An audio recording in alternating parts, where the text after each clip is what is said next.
Welcome everybody to Monday Night Chat Show. My name's Derek Arden, and today I'm delighted to have the subject of money laundering. And with me, I've got Paul Coleman. Paul's an old friend of mine. We met a number of years ago, and I saw him speak at the Golden Gate Breakfast Club in San Francisco, and I immediately asked him to come on our show. Money laundering is something we all need to understand, because as you will learn from Paul later on in the interview, we are surrounded by it. It's happening everywhere, and it's in our backyard. In fact, that's the title of one of Paul's talks, Not in My Backyard. So we're going to talk about the history of money laundering. We're going to talk about where we are now, and we're going to talk about what's going to happen in the future. In other words, the title, Not in My Backyard. But Paul, you worked for Barclays and you were inspector. And I remember you telling me that you were in Dingwall Road, Croydon. And I remember Dingwall Road, Croydon, because I had to go there for one or two interviews or telling off by a local director. And it's a pretty miserable place. And I think it was in January, wasn't it, when you suddenly got a phone call to go to the Turks and Caicos Islands. First of all, tell us a little bit about that. Well, thanks, Derek. Thanks for inviting me to do this talk. Yeah, there was a lot of chance involved there, to be honest, because for those of us who've been in Barclays and will remember in the sort of early 1990s, definitely, you had very little control over your career completely. It was almost like waiting for the phone to ring. But anyway, I think because this was a little bit more different from just transferring around in the UK, I remember the regional inspector saying, "Oh, there's a job in Barclays in the Bahamas as resident inspector."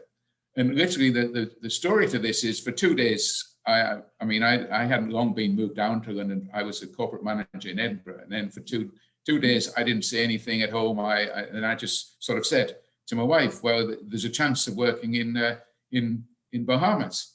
But I said, the usual thing that all the families people say, whether children's education, it's big upheaval and such like. And of course, what she said to me was, "Well, you should try and get it," which rather took me by surprise. So anyway, I did.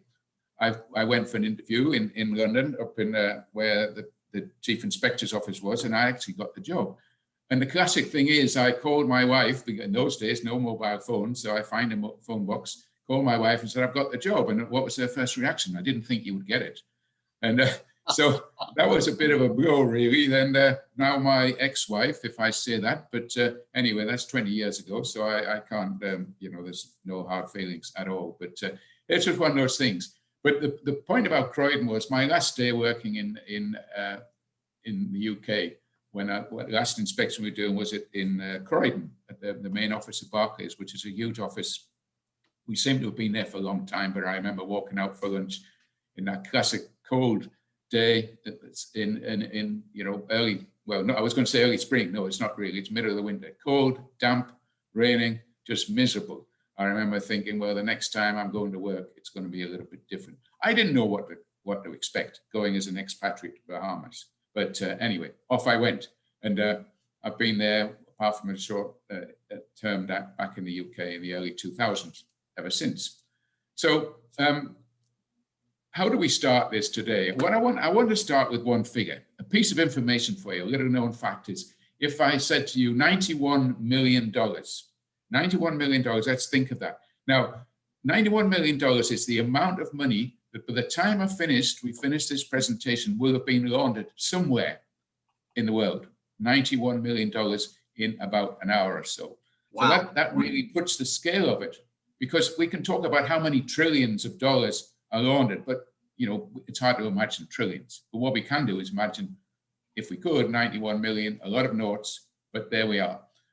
So as Derek said, I want to talk about the why, the what, and when of money laundering, the global response to crime, how we've got to where we are now with money laundering. And during that, we'll talk about some of the hows. We'll satisfy Will with one or two of the how to launder money. And I'm sure he's already got his pencil sharpened on this. And then, as Derek said, not in my backyard. This is a big thing at the very end that we'll talk about, is that it's closer than what you think. The general approach to this is, well, yeah, that's all very interesting, but it doesn't happen. It doesn't happen. It's not my world. It doesn't happen here.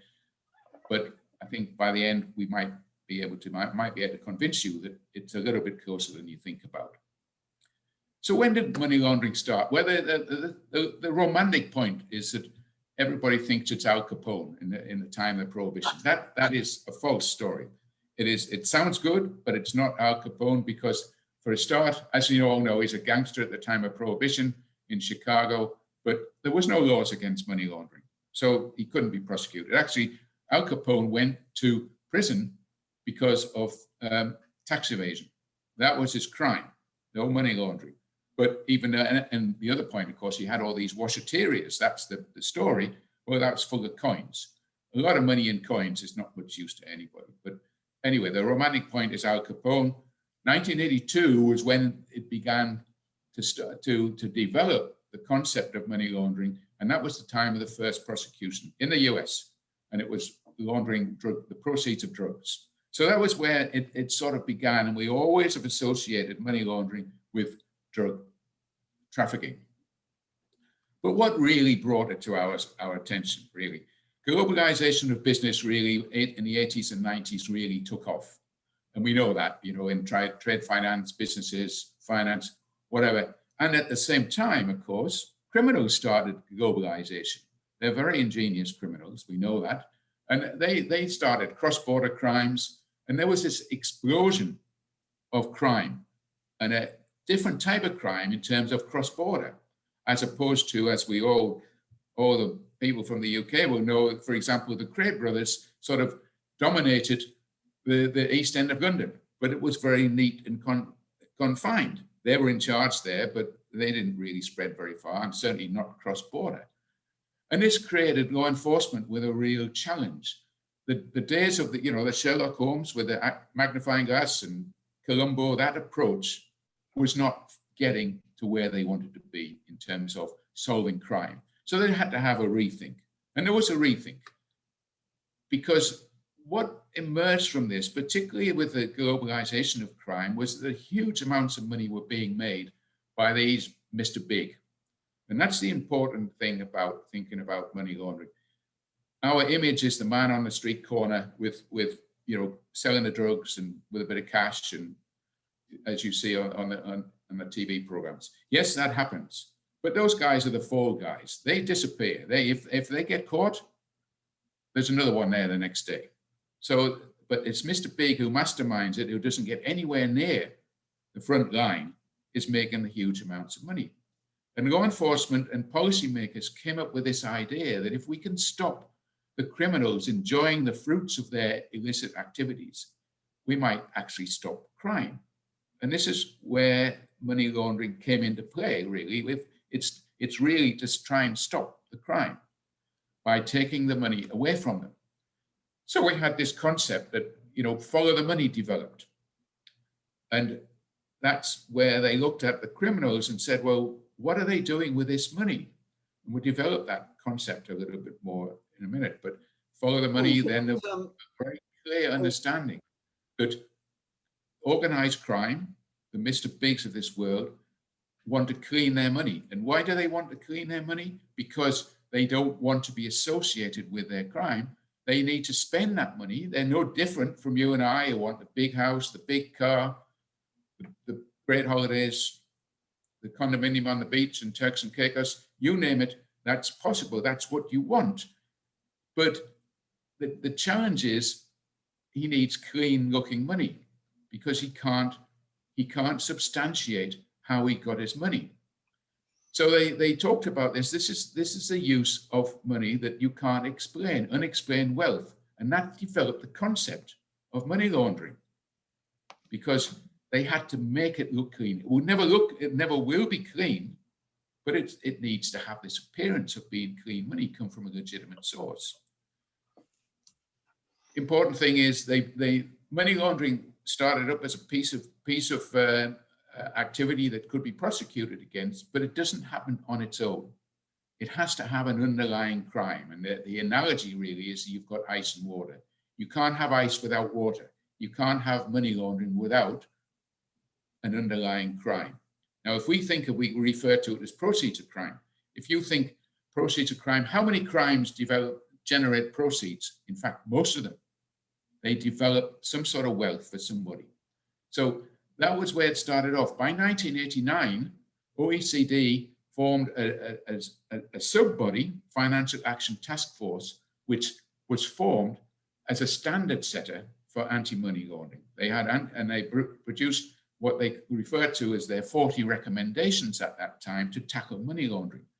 Interestingly, they call them recommendations. Over 200 countries are now signed up to comply with these recommendations, but they're recommendations only because governments are asked to tailor your laws around the recommendations. It's not a one size fits all. They don't write laws. They just give you recommendations about how you've got to go about it. So the point was that the standard setter started, they made the 40 recommendations, and different countries started to implement the most. And we go back to the problem with the criminal has. I just want to emphasize is whenever he touches a financial institution, he's vulnerable to being caught. Why? Because as the part of the development of anti-money laundering regimes in countries, you began to ask questions. We all have experienced at some time in our lives, I'm sure, that when the bank might say, what's this? You know, $200,000 that has come, or £200,000 that has come in your account. Nice to think you have, and it's a question, and it's a lot of pushback. What's it got to do with you, Mr. Bank? It's my money. Well, that has become very, very commonplace. If we think about our financial habits, most of us have a pattern. Now, we might have a business with regular income. We might have a salary with regular salary, but it follows a pattern. It doesn't change around by huge amounts without being questioned. So the point is that the vulnerability comes because when in our lives we might inherit from our parents, we might sell a business, you know, at a huge profit. We can do things like that, downsizing property as we get older, and we release a lot of cash. So but there are patterns, and of course, you never sell a business, or you never prove a will without a lawyer and without an accountant, perhaps, for a business. So you're going to have evidence of how you do it. The challenge is the criminal can't produce the evidence. Paul, I'm just going to come in there. The history is very interesting, but a lot of banks, even recently, have been fined all sorts of money for not asking the right questions. HSBC only last year, I think, almost £1 billion.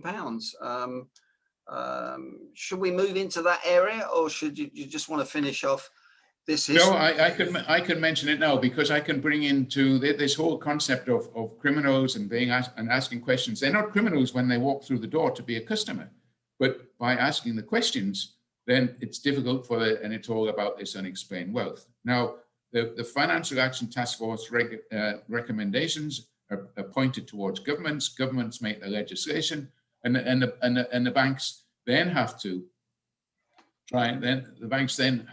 manage this and produce their procedures to match the regulations, the legislation in place.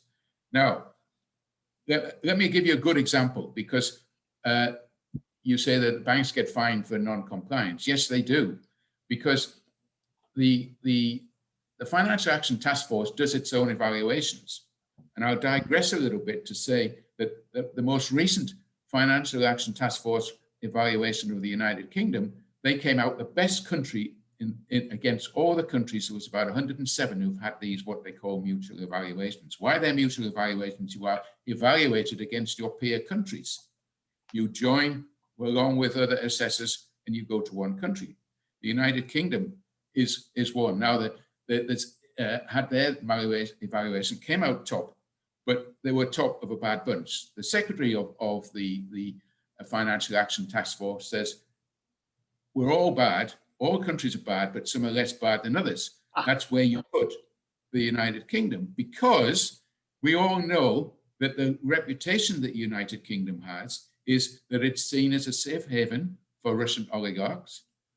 It's seen as it's in London, a huge amount of property. In fact, Chatham House, which is an advocacy group, has just recently issued an article which he said, and I say this only factually, not without any commentary about Nigerians, but in London there apparently is over $400 million dollars of property invested by Nigerians in 800 properties throughout London. Now that's enormous. That's, and as I say, that's the inward flow of money. Now, this is where due diligence, as you say, asking the questions falls down, because are the questions deep enough? Are the questions searching enough? Are the questions getting verification, or are they just doing a tick box process? And some of the banks, not surprisingly, because it can be time consuming, it gets away in making money. But the fact is, it also, if you don't do it, it hits your bottom line anyway. So that's where we are in terms of that, Derek. It's a, yes, it sounds good. Financial Action Task Force have their recommendations, but recently they've changed their evaluations to say, well, yes, we know you've got all the law, but are you doing it? Well, I want to ask you then, hang on a minute. So when I go to buy a house or play around on the property market, I have to go and see a lawyer to identify myself every 2 years or something and take my passport. So how can these people, you know, buy 80 properties in London or buy a football club or, you know, things that they want to do, etc.? I don't get it at all. Well, okay. So the early days of doing what we call due diligence or know your customer, the early days of that, what happened was the first thing we can remember, I can remember this when it was first introduced in Barclays when I was a corporate manager, you had to identify them. And this is this whole process of getting a passport, address confirmation, and they're factual pieces of information. You've got that. That's just a starting point. The danger is many practitioners it's the finish, but it's not the finish, because it is about what is your source of funds? What is your source of wealth? What have you done to collect that money that can buy that level of property? And this is a bit of a judgment, but you can still say, well, what happened? And you talk about the lawyers and you say, well, yes, their questioning should be, there's a lot of nuances there. I mean, you can pick it up as well, can't you? But let's be honest, a con man dresses like this, doesn't he? He doesn't dress, you know, with, you know, very casually and looking very scruffy and have con man on his thing. Think something like Bernie Madoff. Think how many people he confused with what he did. Con men are good. And they will tell the story and they will convince you. And that's why you need evidence and such. And yeah. Derek, I just want to point about the lawyers, not lawyers in particular, but as the Financial Action Task Force recommendations grew, it was first started with the banks and said, well, banks should monitor transactions. And all those of us who worked in the bank know that might remember all these reports that we used to get. I know as an inspector, we used to have to check that they were doing it, ticking them off, and were all these in order, because they're looking for unusual activity. Then this whole thing developed because it was determined that there's lots of people who should be regarded as financial institutions, and there were lawyers, accountants, real estate agents, and I'm sure anybody from the US will raise their eyes out when they say real estate agents, because the UK is quite a long way beyond where they are in the US about real estate agents and how they have to do their own due diligence, even though they don't handle money. The lawyer handles the money because it goes through his client account. But there's another point of intelligence that can be obtained when you're talking with that client. And if it's suspicious, you are, in the UK, the legislation, and I would say in the British overseas territories like Turks and Caicos, you are required to report that to the authorities, that it's suspicious. That we're not investigators in the bank. I pressed the point to that. We're not investigators, but you know how I mentioned unexplained wealth? You can't get a good story. You can't get the evidence, so it's suspicious, and you hand it over to law enforcement. The legislation will say if you fail to report when you should do, when it's obvious, and this goes into court and it's a decision of the court, it's a criminal offense to fail to report. So, and you could go to jail for failing to report. So, but it has captured all these, what we would regard as people on the edge, and a huge amount of pushback when that started. Lawyers push back. in the US, with the greatest respect to Tim, lawyers have pushed back, real estate have pushed back. They're not, theirs is voluntary. Okay, so Paul, this is a bit of a mess, but let's go to where we are now. Will couldn't open a charity bank account the other month. All the banks refused. That seems nonsense. Charities don't launder money, do they? Well, okay, I see. Will is now smiling, but well, what happened was non-profit, as we call them, non-profit organisations, as also known in the UK as charities, I have been used to transfer money to what we would regard as war-torn countries like Syria and such like. Now, so in reality, the financing of terrorism is almost like money laundering in reverse. It's not bad money being made good. It's good money for a bad purpose. Now, so, and I acted as a expert witness in a case in the UK against it was civil action against NatWest Bank, and this was about 2001, where the families of those who were killed in the terrorist act in Syria were sued NatWest Bank because they failed to ask the right level of questions in a non-profit organization, substantial non-profit organization. That's what I've got to make the point, who said they were collecting money for a children's hospital, but the money went to finance terrorism. Now I say that, now the reality of what's happened here is that recommendation is non-profit organizations could be used to finance terrorism.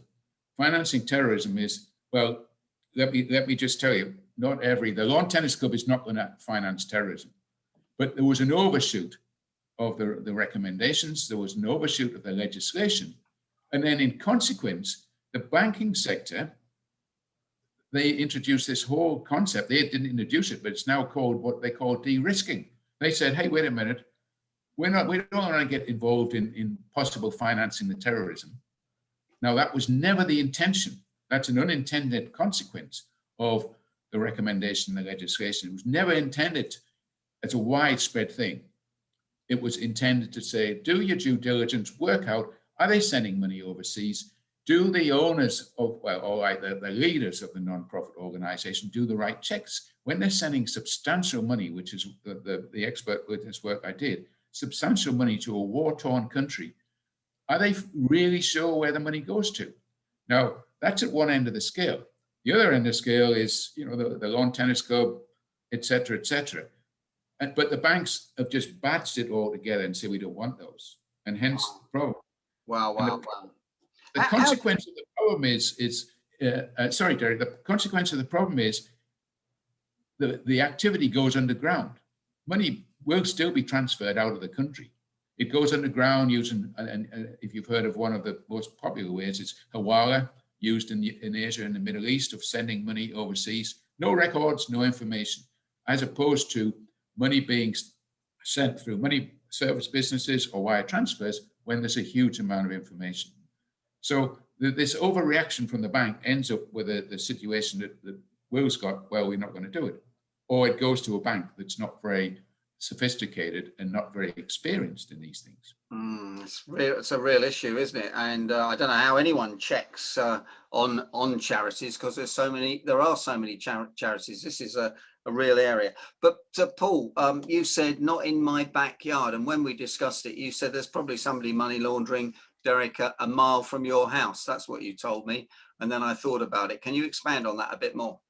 Yeah, I can. Let me start with a rhetorical question. Some of you in the audience will have experience within their own family, perhaps sadly, of a family member who's died of a drug overdose, using drugs and got it all wrong. Or you may well have a family member who has a daughter or a niece who's become associated with the wrong sort of crowd and she's hanging around with them, or she runs away from home. Those people are rife for being manipulated into what we call human trafficking. Now, human trafficking is a $150 billion industry. And I go back to the point at the very beginning. This is the underlying crime. To use that money, to be able to spend that money, that the organizers, $150 billion money spread around the world, You've got to have some way of confusing people, but you're also, you have a vast empire of how it's like, I mean, it's like big, large corporate business about how human trafficking work with distribution channels and such. Point about human trafficking, it's not just Asia. It's not just Asia. It's not just Africa, the Middle East, or whatever. Many people who get caught up in human trafficking are from the same country. You can picture the situation that used to happen many times. I know from the Northeast, the train, you know young girls come off the train at King's Cross, nowhere to go, run away from home, and they're picked up very easily by supposed friendly people, and they will be forced into human trafficking. They will be trafficked, and human trafficking is forced labor. It's slavery, modern day slavery. We thought slavery had been stamped out years ago. It still exists.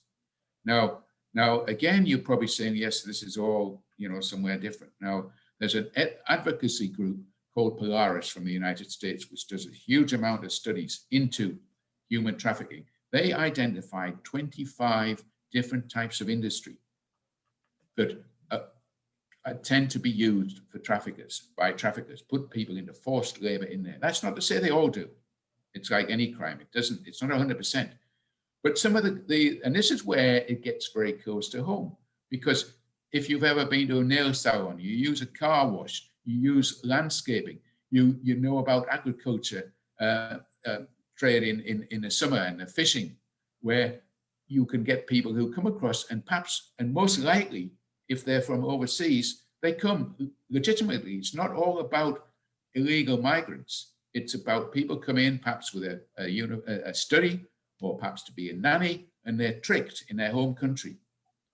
And believe me, if you come from Asia to the UK, you don't come from Asia to the UK. You go from one country to the next, and there's a handoff, money changes hands, money is made, all this way. They eventually get to the UK. Their passport is taken from them, so they can't escape. And they into forced labor, sexual exploitation, or just domestic servitude. You've got to do that. You work 18 hours a day. You live in deplorable conditions. And typically, it's regarded as a crime that's very difficult to get caught, because the victims don't want to put their hands up. Very difficult. They can't move around. They're supervised. They and such like. And secondly, you're not likely to get caught. It's very profitable. Victims don't want to, because they either have violence against them in this country, wherever you are, or they have violence against their families in their home country. Very difficult, but there are ways. And the banks are talking. There are helplines, and I can leave a helpline in the chat. But you see this: the car washes, the nail salons, lots and lots of people, and they may well be trafficked. They're very rife, and there's 25 types of industry that fall in that category. Very innocent-looking businesses we see every day. Wow.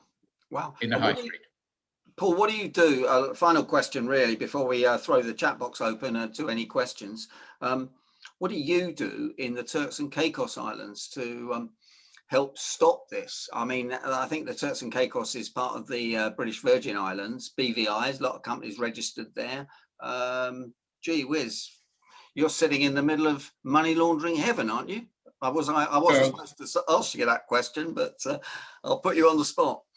Well, let me just give ever so quick response to that. When I went back to the UK in the early 2000s, I thought, having been in the Turks and Caicos, I would try and talk about money laundering in the UK. And the first person I remember talking to at a cocktail party, I mentioned the Caribbean, and immediately his eyes glazed over and said, "Isn't that where they launder the money?" The fact is, it's everywhere. Every country has its own issues. And let me just geographically, it's not fair for you, but Turks and Caicos is a British overseas territory. British Virgin Islands is its own British overseas territory. So we're two different countries. But you're absolutely right. The Caribbean islands have made their money by forming companies, and use of companies is one of the ways in which the criminal can hide his wealth.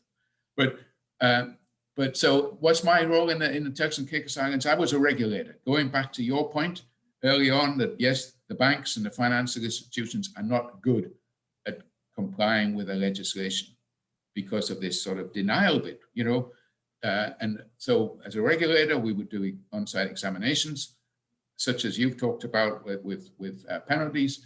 Then when I went into retirement, I am now consulting with companies, financial businesses, how to become compliant.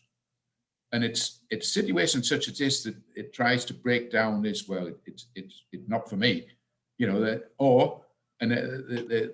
characteristic that everybody talks about to me many times is, well, I've known this client for years, he's a good guy. Well, Bernie Madoff was a good guy, so it's not that simple. If it was that simple, we wouldn't have any bad guys, would we? They'd all be in jail. So that's my role now, is to try and uplift the quality of compliance. Fantastic, Paul. There's a few questions in the chat box that I'm going to come to now. And I expect they're difficult ones, but from Nigel, how effective is graph data science? You can tell he works at university, can't you? And machine learning in the fight against money laundering, including policing the dark websites? Yeah, okay, nice question. What I can say is there is a lot of machine learning and AI being worked on by the banking sector for transaction monitoring to try and formalize that, because at the moment transaction monitoring is about making alerts of out of character. So you might have rules in there that say there's a transaction 20% larger than your normal thing, but then it ends up with a human having to look at it, many false positives. So beyond that, so AI will help that process. But at the end of the day, this judgment still has to be made of how it's suspicious. Regarding the dark web, let me say, I probably know as much about dark web as not many people really. I am no expert, rather than to say law enforcement won't be away from that. In the same as cryptocurrency, there's definitely evidence of it moving that way, but it is a job. It is, and as we've talked more than one occasion, the criminals onto the next thing now. We think, cryptocurrency. Well, yeah, thanks very much, but they're doing something different now. And that is the next question: cryptocurrency and Bitcoin, and once you've got a Bitcoin, it's untraceable, isn't it? It's a bit like those gold bars in the old days. Well, okay, I would think that the way I look at it is it's definitely on the agenda. It's definitely on the agenda, and there's definite evidence as I read that cryptocurrency is being used to move what we call value. Its value, and it's used by terrorist organizations and such. The jury is still out about, and the amount I've read, the jury is still out to the amount. They will tell you, the people behind cryptocurrencies, that there is some form of tracing back to individuals. So, but significantly more complex and significantly harder to investigate. But what we have got is, let's remember on cryptocurrency, at the moment, most purchases of cryptocurrency are for investment. People say, I have some of that, because it's almost like, the way I look at it, it's like any currency. You can't buy a house with cryptocurrency. So if the rates are moving around, just as if you said, I'm going to save all my money in euros, and the exchange rate changes, and wham, you've lost a third of your value. So, it's early days, definitely on the radar screen. But beyond that, the Financial Action Task Force have written numerous guidance on that. It's in its formative years, but interesting to see where that would develop. Okay, and from Nigel, are county line gangs, are they actively involved in money laundering? Definitely, they have to be. I mean, their sort of modus operandi is, if you generate proceeds, you've got to launder it. So there will be, but they'll be very sophisticated at it, fast moving. But dependent upon the financial sector in reporting and disclosing unusual activity. But it's a fight. Yeah, and Nigel tells us there's plenty of bent lawyers imprisoned at Ford Open Prison, and Godfrey tells us investigating bent lawyers is one of the most difficult things to do as a private investigator. And accountants as well. We got 1 or 2 accountants on here, so just in case they're thinking they're going to get off scot-free. Well, their responsibilities are very clear, and the courts will judge if you were part of it. And there is a very small group of people who are not criminals to the extent of doing the bad deeds, but they are professional money launderers. They will assist, make it known that they will assist this sort of activity, because turning a blind eye, willful blindness, as we refer to it. But there's always every small town has a jail, don't they? There's always the bad guys. Paul, that's been a fascinating subject. So I'm gonna close it down now and then throw it open to people off the recording. But Paul Coleman, thanks for joining us from the Turks and Caicos Islands. That's absolutely fascinating. Bit of an eye-opener, actually, that the car wash down the road could be assisting money laundering, and there could be people there against their own will. That worries me slightly. But if you're watching this on YouTube or the Negotiators podcast, you can Google Paul at Paul Coleman. Paul, thanks very much indeed. The usual round of applause for Paul, please. And thanks very much indeed. Thank you.